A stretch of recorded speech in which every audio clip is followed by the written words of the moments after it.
राम राम। कहते हैं आपकी चतुराई, आपकी शिक्षा ऐसी जगह काम आती है जहां किसी और व्यक्ति की शिक्षा काम नहीं आ पाती।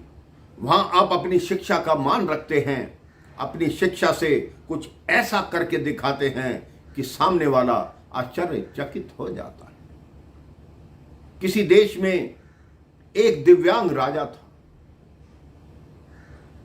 वो वैसे बहुत बुद्धिमान था, लेकिन उस राजा की एक टांग नहीं थी और एक आंख नहीं थी।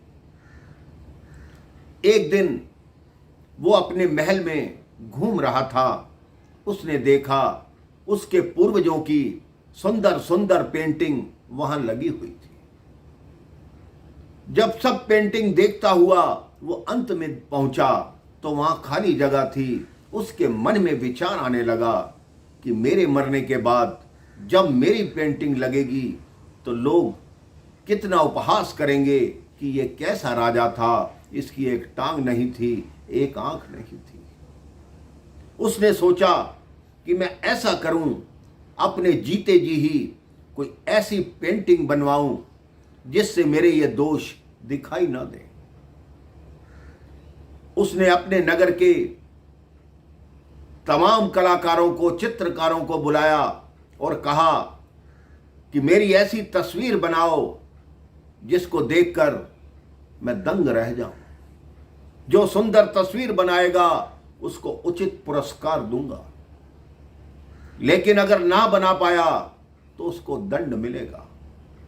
सभी चित्रकारों ने अपने हाथ खड़े कर दिए कि हम नहीं बना सकते, क्योंकि सबको ज्ञात था कि राजा की तस्वीर बनाएंगे, राजा का चित्र बनाएंगे तो राजा की ये दो कमियां कैसे छुपाएंगे। एक 20 वर्षीय बालक जो चित्रकार था, उसने कहा, राजा जी मुझे अवसर दीजिए, मैं 24 घंटे के अंदर आपका सुंदर चित्र बनाकर दिखाऊंगा। राजा ने उसे कहा, ठीक है, आप मेरा चित्र 24 घंटे में बनाइए। 24 घंटे के बाद पूरा दरबार सजा हुआ था। वो लड़का राजा का चित्र बनाकर लाया। जैसे ही चित्र सब ने देखा, सब आश्चर्यचकित रह गए। पूरे दरबार में उस लड़के के लिए तालियां बजने लगी।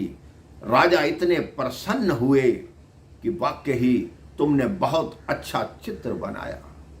वो चित्र क्या था मित्रों? उसने दिखाया कि राजा एक घोड़े पर सवार हैं, जिसमें उनका एक पैर दिखाई दे रहा है, दूसरा घोड़े के उस तरफ है, और धनुष बाण से कहीं निशाना लगा रहे हैं। जब आप धनुष बाण से निशाना लगाते हैं तो एक आंख बंद कर लेते हैं। उसने राजा की दोनों कमियों को उनकी शूरवीरता करके दर्शाया। इस बात से राजा बहुत प्रसन्न हुए, उसको बहुत पुरस्कार दिया। आप अगर अपनी सोच सकारात्मक रखेंगे तो आपका हर कार्य सफल होता जाएगा। उस बालक ने भी यही सोचा कि जो और चित्रकार नहीं कर पाए, मैं करने की कोशिश कर सकता हूं। अगर आप पहले ही परिणाम से डर जाएंगे तो आप कोई कार्य नहीं कर सकते। आप अपने जीवन में हमेशा अपने मन को इस बात को समझाइए कि मैं ये कार्य कर सकता हूं, और उसी कार्य की हां कीजिए जो आपके लिए संभव हो। अपना जीवन सफल बनाइए, खुश रहिए, स्वस्थ रहिए। राम राम, जय श्री राम।